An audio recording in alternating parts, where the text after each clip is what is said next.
Welcome to Revisit Books podcast, where we turn books into bite-sized wisdom you can use every day. Today we're diving into something pretty fundamental, the science behind human happiness. Maybe fulfillment is a better word. We're looking at excerpts from Flow and the Foundations of Positive Psychology, which is part of the collected works of Mihaly Csikszentmihalyi. Really foundational stuff. Absolutely. And it's important to stress this isn't just, self-help fluff about feeling good.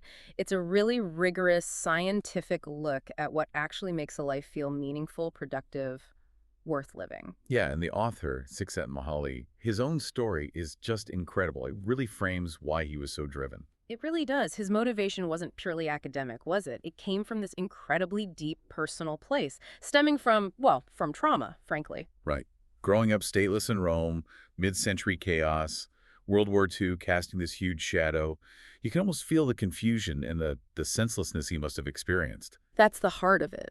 Imagine being a kid and seeing the world just completely fall apart. He had to quit school, work odd jobs, just survival mode. But beneath that was this constant background noise of incredible loss. His family was hit so hard. The story's about his half-brothers. Yeah. It's harrowing. Yeah, defending Budapest. One killed in action, the other just disappears into the gulag system. Never seen again. It's unimaginable. And it wasn't just distant conflict, it was right there. Exactly. His grandfather starving and hiding, an aunt literally blown apart while trying to help the wounded. This wasn't history in a book for him, it was just reality. Faced with that, you think someone might just shut down or seek simple comforts. Or get angry, maybe place blame. But his reaction was different, wasn't it? More philosophical. Yeah, he asked this huge question. How can we stop this from happening again? Not just him, but us, humanity. How do we break this cycle of chaos? Precisely. He saw adults around him trying to just forget, get back to normal, chase money, or point political fingers. But he felt that wasn't enough. He thought we needed something deeper, a scientific handle on what drives us, something that works across cultures, beyond politics. So psychology seemed like the path. Yeah. But then he finds the field itself is kind of messy, reflecting the conflicts he'd just lived through.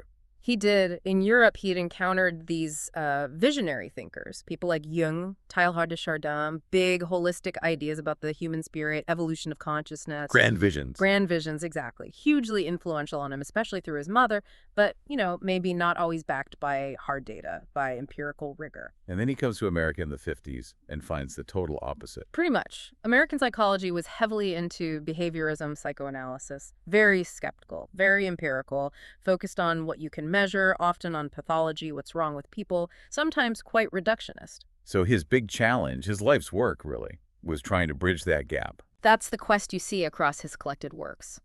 How do you take the hopeful big picture potential from the Europeans and ground it in the solid skeptical methods of American science? And this book, Flow, is a cornerstone of that effort, building a scientific basis for what we now call positive psychology. Yes, focusing specifically on understanding and measuring what he termed optimal experience. What does it actually feel like when life is truly good, and how do we get more of that? Okay, so this is clearly more than just an academic exercise. It sounds incredibly practical. Who, listening right now, really needs to lean into this? Who is this for? Well, I think this is really a lifeline for anyone feeling that modern sense of overwhelm, or maybe feeling like you're constantly living for the future. Explain that a bit more, the living for the future part. It's that feeling of trading your present experience, maybe putting up with, as he calls it, barren work and empty leisure, always hoping for some payoff down the line, some future happiness or relief that might never actually arrive. That sounds painfully familiar. Tolerating the daily grind, then zoning out with something passive, hoping retirement or the next vacation will fix it all. Exactly. Yeah. And it speaks directly to the feeling of chaos in modern life, doesn't it? The constant stream of information, demands, notifications, it fragments our experience.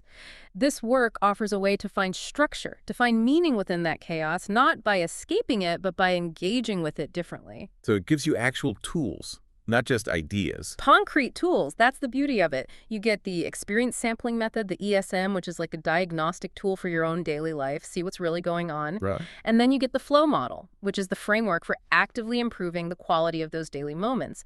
It's about moving from being a passive recipient of experience to actively shaping it. Let's start with the absolute foundation then. The thing that dictates how we shape anything.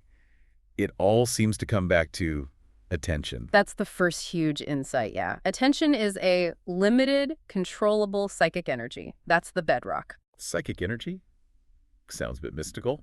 But he means something quite grounded, doesn't he? Oh, absolutely. He's not talking about auras or anything like that. Think of it more like cognitive capacity or what we might call working memory today. It's finite. You only have so much bandwidth. Attention is the mental resource you need to bring order to the constant flood of information hitting your senses and your mind. Without focused attention, information is just noise, potential. Attention makes it do something. So where you point that limited spotlight, that fundamentally determines, well, everything, the actual content of your life. It determines the shape and content of your life. That's his core assertion. He loved quoting William James, the great American psychologist, who said something like, "My experience is what I agree to attend to. Right. Only those items which I notice shape my mind without selective interest experience is utter chaos." If you constantly attend to, say, anxieties or petty grievances, that becomes the reality of your internal world. It's quite a responsibility when you think about it like that, what you agree to attend to.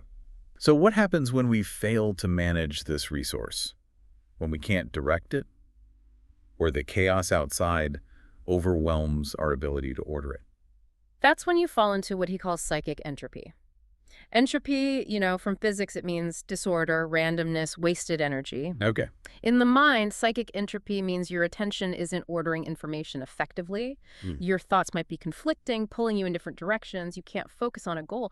It makes it incredibly hard to act purposefully. How does that actually show up? Is it just feeling stressed? It can be stress, definitely. But in more severe forms, he points to things like chronic anxiety, persistent depression, ADHD, conditions where the ability to direct psychic energy is compromised.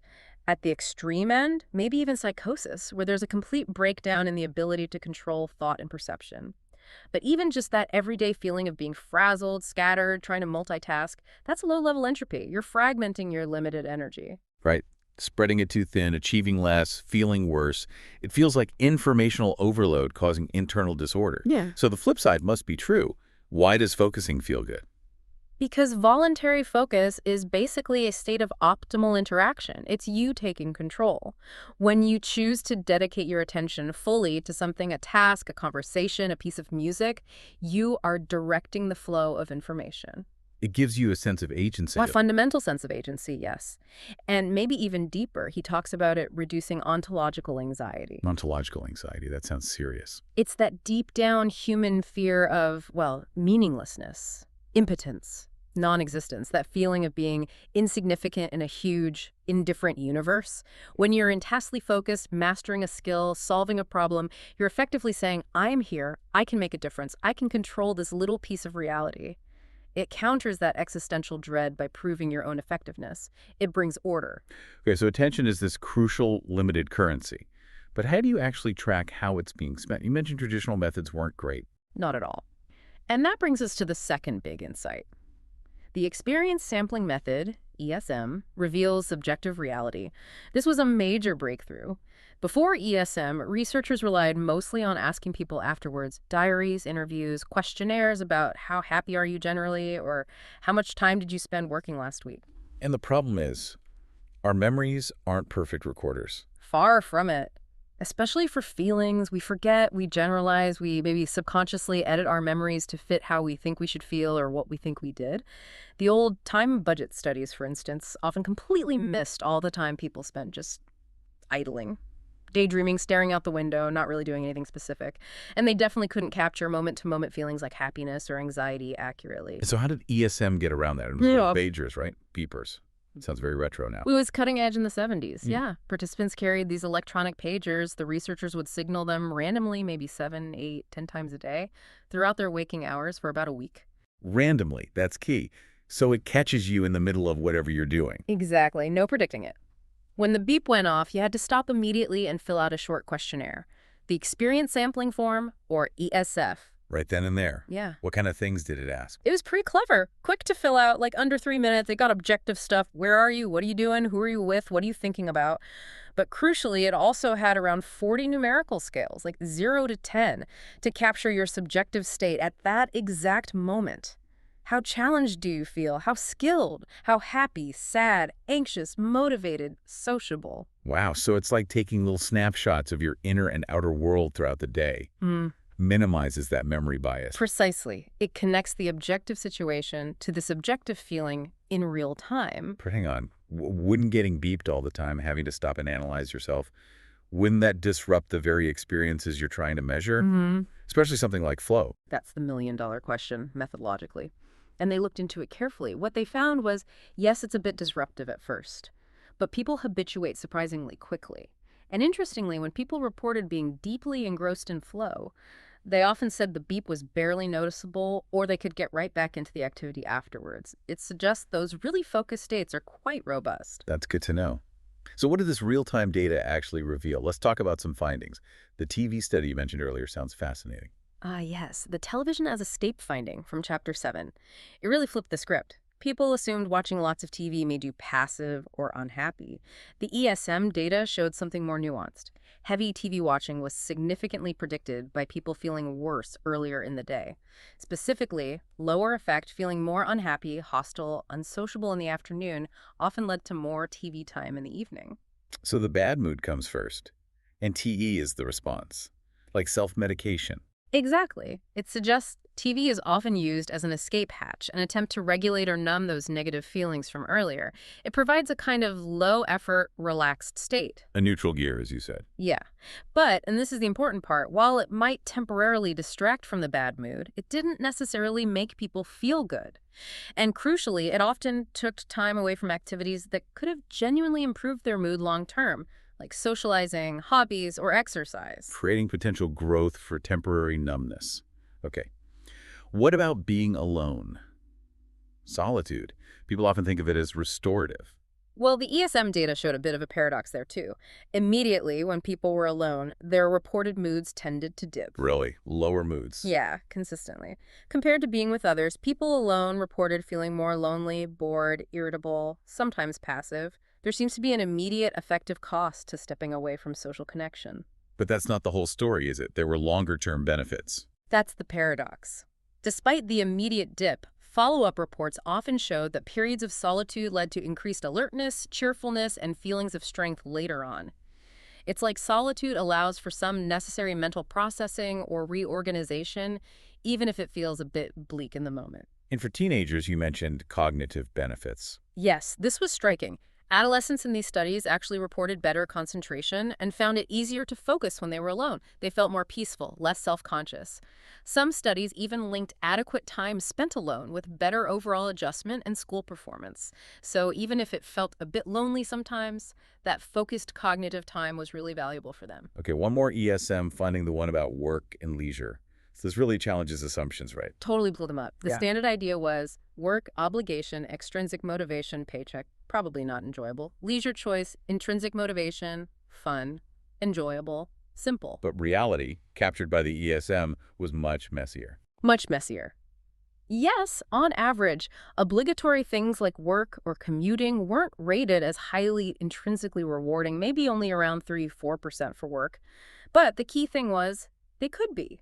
Some people, some of the time, found deep engagement and satisfaction even in their jobs. And conversely, choosing to do something, leisure, didn't automatically mean enjoyment. Not at all. About 13% of the time people spent on discretionary activities, things they chose to do, they reported lacking intrinsic reward. They might be bored or anxious or apathetic even during their free time. So the activity itself, work versus leisure, isn't the deciding factor for motivation or enjoyment. Precisely. It's not what you're doing, it's how you're experiencing it. It depends on the internal conditions, how you structure your attention, the balance of challenge and skill. Which leads us perfectly into the next big idea. The state everyone's heard of, flow. Right. Insight number 3, the flow state conditions for optimal experience. This is that peak state he identified. He defined flow as this intrinsically rewarding state. Autotelic is his word, meaning the activity is its own reward. It's when your action and your awareness just merge. You're fully immersed, operating at your highest capacity, feeling carried along effortlessly.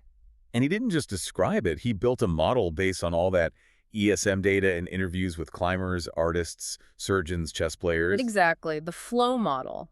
It all hinges on the interplay between two key subjective perceptions: your perceived challenges in the situation and your perceived skills to meet those challenges. And flow happens when both are high and they're balanced. That's the sweet spot. High challenge, stretching you, matched by high skill, feeling capable, that's the flow channel. But it's not just flow or not flow, is it? The model describes other states, too, depending on how skills and challenges line up. Oh yeah, it's much richer than that. It maps out 8 distinct zones based on that skill challenges ratio. Okay, so we know flow is high skills, high challenges. What if challenges are way higher than your skills? That's anxiety. You feel overwhelmed, stressed, maybe fearful, too much demand, not enough capacity. Makes sense. And the opposite, high skills but low challenge. That's boredom. You're capable, but the task is too easy, repetitive, unengaging. Your skills are being wasted. Okay, anxiety and boredom. What else is in there? What about the middle ground? There are crucial intermediate states. If challenges are high, but your skills are just slightly higher, you might be in control. You feel competent, effective, maybe relaxed, but not fully absorbed like in flow. Comfortable but not stretched. Right. And if challenges are high, but slightly above your current skills, that's arousal. You feel energized, focused, maybe a little vigilant. It's pushing you, getting you ready to learn or perform. It's often the stepping stone into flow as your skills catch up. Interesting. What about the lower end? Low skills and low challenges. Down there is apathy. Low skills, low challenge. You just don't care. Indifferent, listless. That's really the opposite of flow. And near apathy. If skills are low and challenges are also low, but maybe slightly higher than skills, you get worry.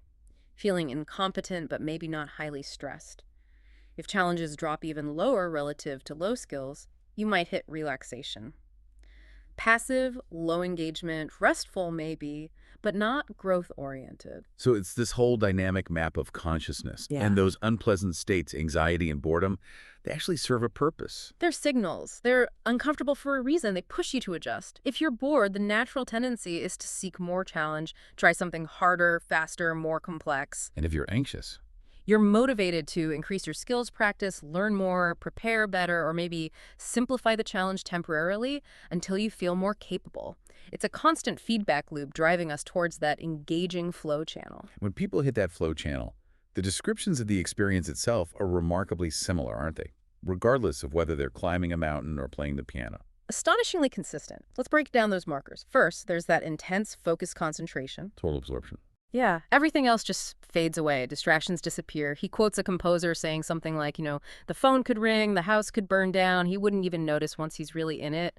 All available psychic energy is on the task. And because all energy is focused outward on the task, there's none left for self-doubt. Exactly. That leads to the second marker, loss of reflective self-consciousness. The sense of me, the self as a social object being judged, it just evaporates. You're too involved in the doing to step back and think about yourself doing it. Like that climber saying you're not separate from the activity. Precisely. Self-awareness merges with the action. It's liberating for many people. What about time? That seems to get weird in flow. Almost always.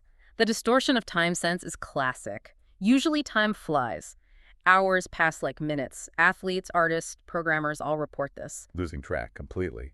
Or sometimes in very intense, high-stakes moments, like a critical move in chess or navigating a dangerous rapid time can seem to slow down, allowing for very precise moment-by-moment awareness and control. Which links to the final marker, that sense of control, even when the task is objectively difficult or risky. Yes, it's not about controlling the outcome necessarily, but feeling you have the skills to respond effectively to whatever happens within the activity. You feel confident you can handle the challenges as they arise, moment by moment. There's no room for worrying about what if. You're just reacting perfectly attuned.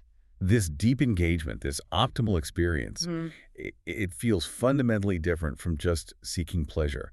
Which brings us to the fourth key insight. A really crucial distinction: enjoyment, growth, and the autotelic personality. He draws a sharp line between pleasure and enjoyment. They sound similar, but they're not the same thing in his framework. Not at all. Pleasure is basically about satisfying biological needs or maintaining equilibrium homeostasis. Eating when hungry, resting when tired, physical comfort. It restores order, brings contentment, but it doesn't expand you. It's conservative. It's about feeling okay, getting back to baseline. Exactly. Enjoyment, on the other hand, comes from meeting challenges that stretch your skills. It involves novelty, complexity, using your abilities to their fullest. Enjoyment is what leads to growth, learning, and a sense of accomplishment. It builds psychological complexity and contributes to long-term happiness. So pleasure is maintenance, enjoyment is growth. That's a great way to put it. And he uses this quite provocative historical example to illustrate it, comparing the Puritans to modern playboys. Right, suggesting these supposedly dour Puritans might have actually enjoyed life more. How does that work? It sounds counterintuitive, but his point is about structure. The Puritan lifestyle, for all its restrictions, provided a very clear, comprehensive game that met the conditions for flow. Yeah, the goal was unambiguous: salvation, and proving worthiness through hard work, discipline, community building.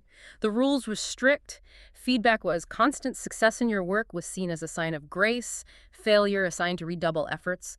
Their entire life, work, family, faith was structured around this demanding, internally consistent challenge. They channeled their psychic energy into this complex, ordered system. So despite lacking obvious pleasures, they experienced constant engagement, challenge, and a sense of purpose. Constant enjoyment in his terms. That's the argument. They were deeply engaged in a complex activity that demanded their full attention and skills, leading to growth and a sense of meaning. It highlights that enjoyment comes from engagement, not just passive consumption. And this ability to find or create enjoyment, even in difficult circumstances, points towards a certain type of person. Yes, the autotelic individual. Autotelic, again, meaning self-rewarding. These aren't people defined by specific hobbies. It's about their internal orientation. They have what he calls metaskills. What is skills? It's skills about skills. Sort of. It's the underlying capacity to manage their own attention, to find challenges in mundane situations, to seek out feedback, and to constantly adjust that balance between challenge and skill to create flow opportunities for themselves. So they can turn a boring commute or a repetitive task into something engaging by setting internal goals or focusing in a particular way. Exactly. They actively sculpt their experience rather than just passively receiving it. They're masters of their own internal state. And this drive for flow, for enjoyment, isn't just personal. He sees it as having much bigger implications, even evolutionary ones. He does. It's a bold claim, but he argues flow acts as a driver toward complexity. Think about it. Flow requires constantly pushing boundaries. You master a skill, the challenge becomes boring, so you seek a harder challenge, which forces you to develop new skills. Precisely. It pushes towards greater differentiation, learning more varied skills, and greater integration, weaving those skills together into a more complex, capable self. This constant striving for mastery and engagement beyond mere survival is what fuels personal growth and, he suggests, cultural and even conscious evolution. So by pursuing enjoyment, we're sort of participating in the universe becoming more complex and aware. That's the philosophical implication, yes. But, and this is really important, he adds a crucial ethical warning: flow isn't automatically good. How so? It feels so positive. Two main dangers. First, it can be addictive. Someone can get locked into a single flow-producing activity, say gambling or extreme sports, or even a specific type of intellectual puzzle to the exclusion of everything else. Their growth becomes narrow, potentially stunting their overall development. You get stuck in one channel. Right. And second, flow can be found in activities that are harmful or zero-sum. Think of the intense focus and skill involved in warfare or criminal enterprises, or even just ruthlessly competitive business practices that destroy others. So flow needs direction. It needs soul, as he put it. We need to consciously cultivate flow in activities that are constructive, that build complexity and integration, not just for ourselves, but for the community, for society. Things like science, art, compassionate action, building strong relationships. Otherwise, if society doesn't offer positive pathways for flow, people will find it where they can, potentially in destructive ways, like the Roman circuses, maybe, or perhaps today, certain kinds of addictive but ultimately empty online interactions. So if we humans are, as he suggests, at the cutting edge of evolution, the choices we make about where to invest our attention become really significant, morally significant. Immensely so. We have this unique capacity for conscious choice, for directing our psychic energy. By choosing to engage with complexity, to seek growth, to build and connect, even in small, everyday ways, like being truly present with family or striving for excellence in our work, we're essentially adding purpose and order to a universe that might otherwise be mindless. We're furthering that evolutionary trend towards integration. Wow. So wrapping this all up, the real key to a flourishing life isn't about chasing external rewards or maximizing simple pleasures. It's an inside job. It really is. It's about mastering that internal resource, your attention, your psychic energy, and learning to direct it towards activities that provide that deep sense of engagement and growth we call enjoyment. And the encouraging part is, you have the power to do this. You can learn to see challenges differently, develop your skills, and cultivate that autotelic ability to find flow. Even in the mandatory parts of life, you can transform the mundane into an opportunity. It starts with shifting perception, focusing on the process, finding that balance within yourself. That's today's breakdown. While this discussion cannot replace the book's full text, it can offer a glimpse into its teachings. I hope you found this discussion helpful, and I look forward to sharing more.